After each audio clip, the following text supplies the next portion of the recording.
Hello friends, நேற்று வந்து பார்த்தீங்கன்னா நம்ம சென்னை சூப்பர் கிங்ஸ் அணி வந்து ராஜஸ்தான் ராயல்ஸ் அணியை வந்து எதிர்கொண்டாங்க. நேற்று நடந்த மேட்ச் வந்து ஒரு செம்ம த்ரில்லிங்கான செம்ம மாசான match. So Chennai super Kings அணி வந்து 4 விக்கெட் வித்தியாசத்தில் செம்ம த்ரில்லான வெற்றி வந்து பெற்றாங்க. ஸோ நேற்று வந்து மேட்ச் நடக்கும்போது 152 அடிச்சா சென்னை சூப்பர் கிங்ஸ் அணி வந்து வெற்றி அப்படின்னு சொல்லிட்டு கிளம்புறாங்க. பட் கடைசி ஓவர் வரைக்கும் மேட்ச் வந்து செம்ம த்ரில்லிங்காக வந்து போயிட்டு இருந்தது. இந்த கடைசி ஓவர் அப்போ வந்து பெரிய பிரச்சனையே ஒன்று ஆச்சு. ஸோ என்ன அப்படின்னு சொல்லி பார்த்தீங்கன்னா, கடைசி ஓவர் வந்து பென் ஸ்டோக் அவர்களுக்கு வந்து ரஹானே வந்து தந்தார். இந்த ஓவர் வந்து பார்த்தீங்கன்னா பென் ஸ்டோக் வந்து நோ பால் போட்டார், ஒய்டு போட்டார், டோனி விக்கெட்டை கூட வந்து எடுத்தார். ஆனால் வந்து கடைசியாக வந்து சாந்தர் அவர்கள் வந்து ஸ்ட்ரைக்கில் இருக்கும்போது ஒரு நோ பால் வந்து போட்டார். ஸோ அதுவும் வந்து கிளியர் கட்டான வந்து நோ பால்.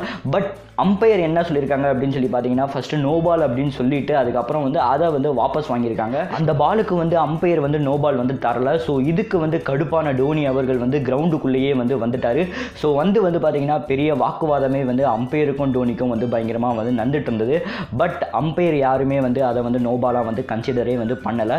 இது வந்து கரெக்டான பால் அப்படின்னு சொல்லிட்டு அப்படியே வந்து திருப்பி அமிச்சிட்டாங்க. ஸோ இதுக்கப்புறம் வந்து பார்த்தீங்கன்னா சென்னை சூப்பர் கிங்ஸ் அணி வந்து செம்ம காண்டாயிட்டாங்க.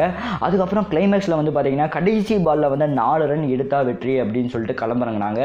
பட் சாந்தர் அவர்கள் வந்து செம்ம மாசாக வந்து ஸ்ட்ரெயிட் ஃபார்வர்டான ஒரு 6 வந்து அடித்து மேட்சை வந்து சென்னை சூப்பர் கிங்ஸ் அணிக்கு வந்து ஜெயிச்சு கொடுத்தாரு. உண்மையாகவே வந்து பார்த்தீங்கன்னா நேற்று நடந்த மேட்ச் வந்து ரொம்ப ரொம்ப த்ரில்லிங்கான மேட்ச். ஸோ யாருமே வந்து எதிர்பார்க்காத அளவுக்கு வந்து நேற்று வந்து மேட்ச் வந்து முடிஞ்சது. ஸோ முடிஞ்சதும் இல்லாமல் நம்ம சென்னை சூப்பர் கிங்ஸ் அணி வந்து டாப் நம்பர் 1 பொசிஷனை வந்து இன்னமும் வந்து தக்க வச்சிருக்கு. கண்டிப்பாக வந்து நேற்று வந்து டோனி அவர்கள் வந்து இவ்வளோ டென்ஷனாகி நான் வந்து கண்டிப்பாக வந்து பார்த்ததே இல்லை. ஸோ ஏன்னா வந்து கிரவுண்டுக்குள்ளேயே வந்து அம்பையரை வந்து மிரட்டுற மாதிரி வந்து போயிட்டாரு. ஸோ கண்டிப்பாக வந்து அது வந்து clear Katana no ball. But umpire மிஸ்டேக்கால வந்து நம்ம டோனி அவர்களும் வந்து டென்ஷன் ஆனாங்க. ஸோ மேட்ச் பார்த்தா நம்மளும் வந்து பயங்கர டென்ஷனாக வந்து இருந்திருப்போம்.